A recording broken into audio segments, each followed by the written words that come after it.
Olá pessoal, estou aqui hoje para a gente discutir sobre manejo de pragas no nosso checklist da soja. Recordando que o nosso checklist é simplesmente uma lembrança de pontos importantes que nós precisamos observar para que o nosso planejamento da nossa safra esteja de forma adequada. Em nenhum momento nós queremos dar aula aqui sobre cada um desses assuntos. Nosso grande objetivo é a gente recordar sobre será que a gente está pensando sobre esse assunto para essa safra que nós estamos entrando?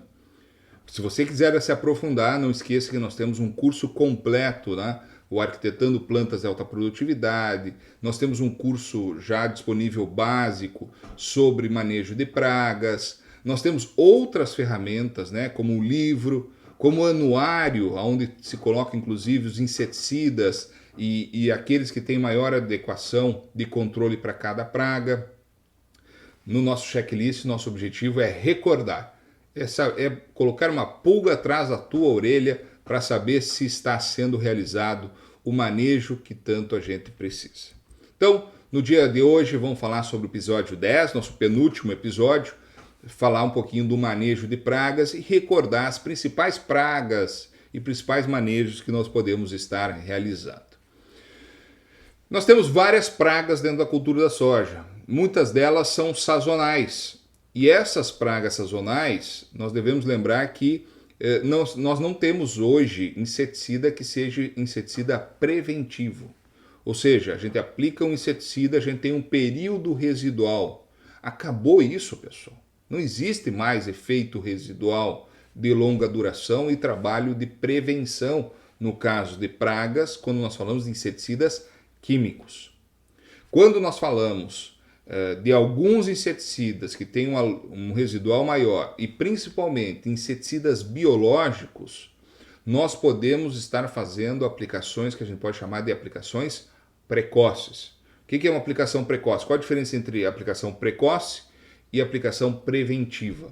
A aplicação preventiva a gente aplica sem a presença de praga, que não adianta nós fazermos essa aplicação já que não temos residual. O que nós precisamos fazer é a aplicação precoce, ou seja, quando nós temos uma baixa infestação, nós trabalharmos com produtos que possam, então, no caso dos biológicos, por exemplo, ter uma reprodução dessa parte biológica, fungos ou bactérias, e que essa reprodução em pragas já presentes em pequenas quantidades vão fazer efeitos sobre as pragas ao longo do tempo. Então, é óbvio que esse é o tipo de manejo que hoje a gente faz quando tem baixos níveis de presença na lavoura, mas que a gente vai monitorando. Se por acaso esse movimento, né, de aumento da praga na área, a gente vem com a aplicação de um inseticida químico para redução dessa população. Esse é o manejo que a gente faz. E principalmente essas pragas sazonais, como tamanduá, né, o bicudo, vaquinha, grilo, brocas axilas, próprio trips e ácaros, mosca branca, torrãozinho, cascudinho, nós precisamos monitorar para fazer a aplicação do produto mais correto. Nós não temos mais, como no passado, poucas pragas e muito menos inseticidas de espectros, um amplo espectro, né, como nós tínhamos no passado.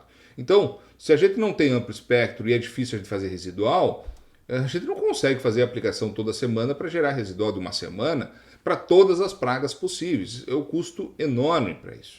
Então, nós precisamos pensar diferente, tá? Então, aqui vocês têm dentro dos nossos materiais o que trabalhar com cada uma das pragas, quais os produtos especiais, né? Claro que lá no anuário tem uma descrição mais adequada sobre de que forma que nós podemos estar controlando de forma mais adequada cada um desses problemas. Agora, um grande problema que a gente tem em várias culturas são os percevejos, né? Percevejo verde, percevejo marrom, né? Barriga verde, melhor falando, são os dois principais que nós temos hoje, são cosmopolitas, estão presentes em diferentes culturas e estão se proliferando. Então, nós temos um grande problema sim de percevejo, seja na soja, no milho, nos cereais de inverno, que faz com que a gente tenha uma perda muito grande. Então, o que a gente tem feito normalmente pensando em percevejo? tratamento de semente com neonicotinoides, né? E tratamento depois via aéreo com misturas, pessoal. Pessoal, não trabalhem com misturas com doses baixas, tá? Aquelas doses baixas do passado, de trabalhar menos de 50 gramas de neonicotinoide, nós não vamos estar controlando. Piretroide em doses baixas não vai estar controlando. Nós temos que estar trabalhando com doses mais altas, e isso é porque mudou principalmente o tipo do percevejo para que a gente precise estar controlando, tá bom? Olá, você que é técnico agrícola, engenheiro agrônomo ou mesmo produtor rural, você não pode perder a assinatura da nossa Academia da Alta Produtividade. Todos os assuntos que estão sendo tratados nesse vídeo e muito mais detalhes para você conseguir, então, alcançar altos tetos produtivos. Nós temos a mentoria nossa, informações atualizadas toda semana, nosso banco de cursos online dentro da plataforma.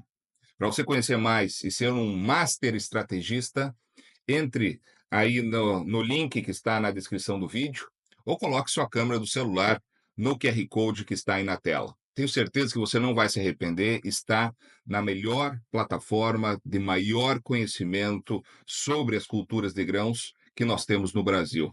Entre lá e para você continuar assistindo esse vídeo, tenho certeza que você vai querer saber muito mais.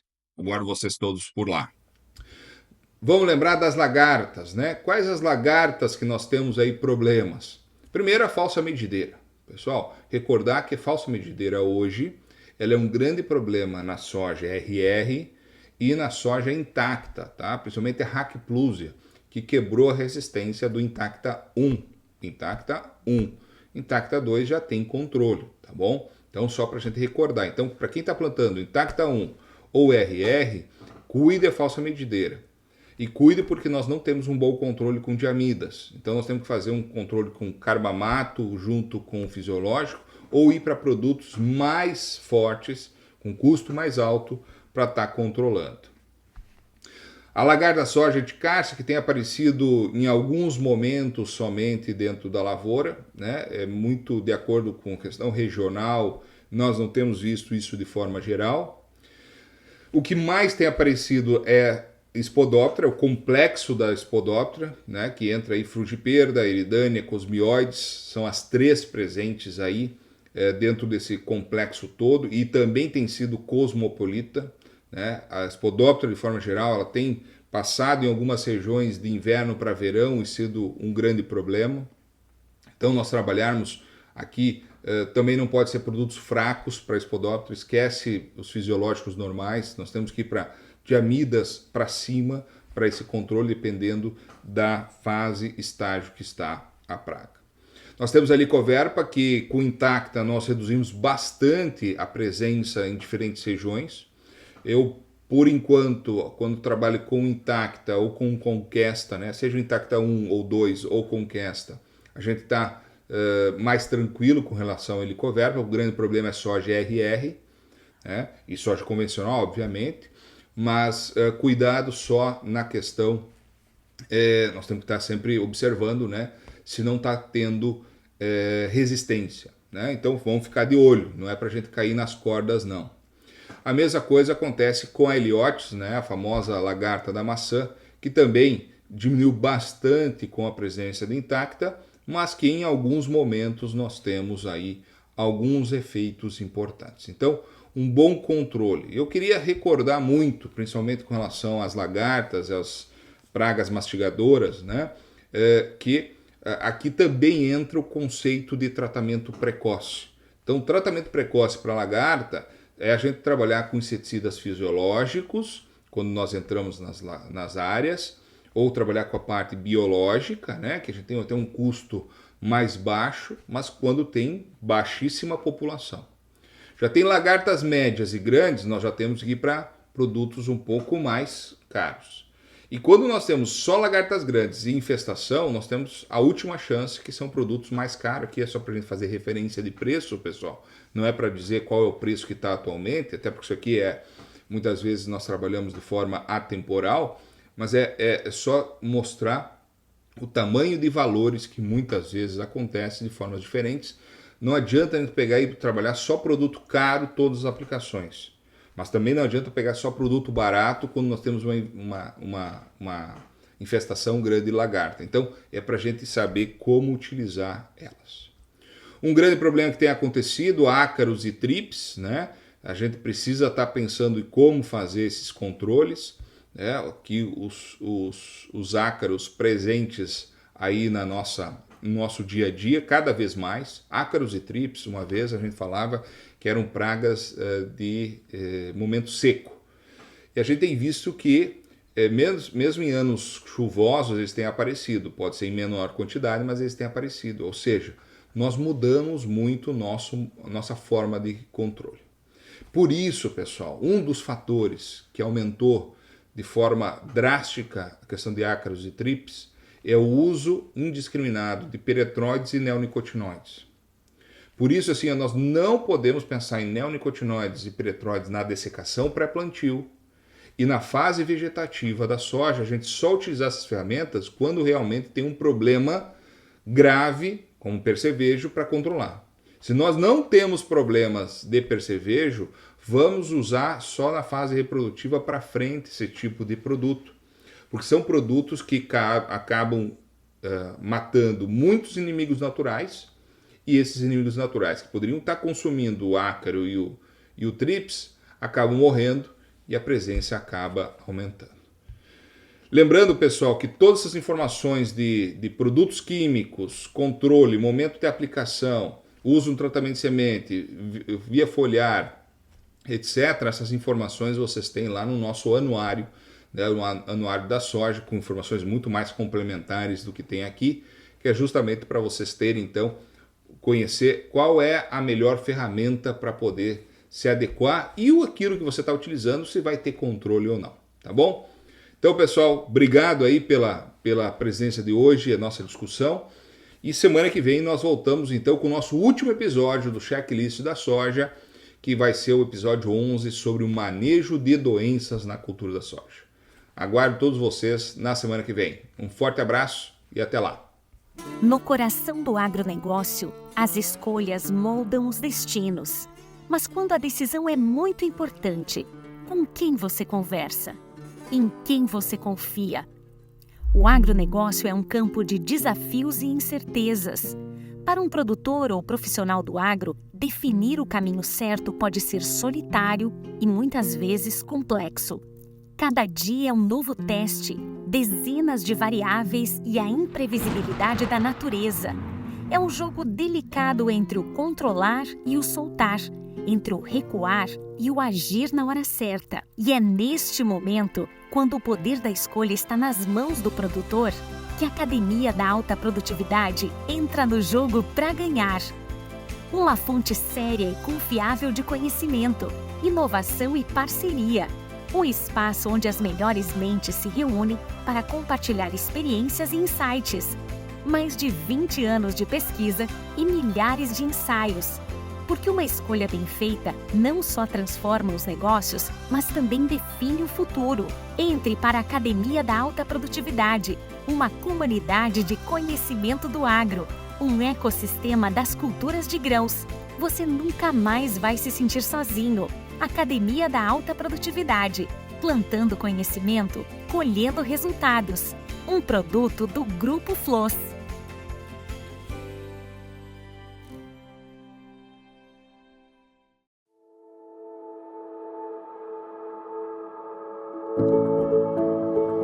O Grupo Floss nasceu há 23 anos atrás com o intuito de poder estar levando conhecimento agronômico para produtores e posteriormente para levar a técnicos agrícolas, engenheiros agrônomos e com isso fazer com que eles tenham atualização e manejo das principais culturas produtores de grãos de uma forma muito mais eficiente.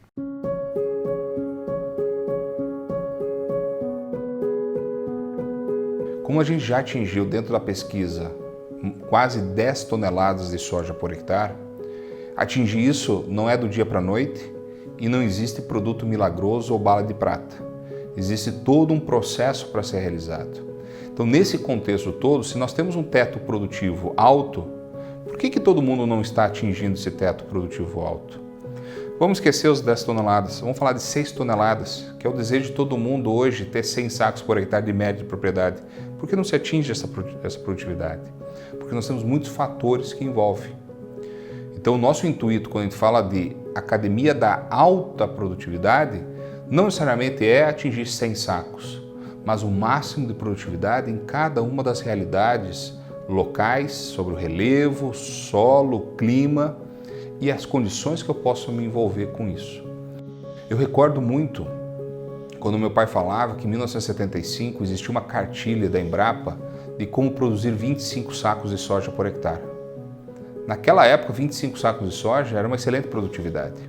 Hoje não paga arrendamento, não paga os custos de produção, muito menos vai gerar renda. Se nós temos aumento de custo e o produtor não determina o preço do seu produto, só tem uma forma que está na mão do produtor poder aumentar a sua receita, é com aumento de produtividade. Se não aumentar a produtividade, ele não vai ter margem suficiente para gerar o que a gente chama de sustentabilidade. Obviamente, quando nós temos solos com baixíssima matéria orgânica, baixíssima argila ou a falta de algum tipo de condição, como por exemplo chuva, nós não vamos atingir tetos produtivos mais altos. E nós devemos saber quanto investir para nós chegarmos ao teto mais importante. Então nós temos lavouras de 60 sacos por hectare é o máximo. Outras de 70, outras de 80, outras são 100. Mas se está produzindo 100, é bem possível que tenha metros quadrados produzindo 150. Então por que ele não consegue traduzir aqueles 150 para uma área maior? Então são fatores que envolvem que a gente precisa saber conduzir para chegar a um teto produtivo mais alto. E muitas vezes está, a partir do solo, esse tipo de condição.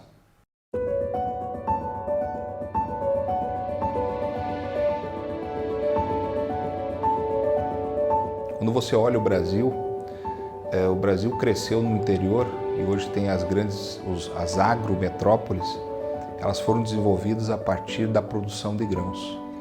Não a partir da produção de gado, não a partir do reflorestamento, não a partir de outros tipos de atividades como mineração, mas com a produção de grãos. E por que isso acontece?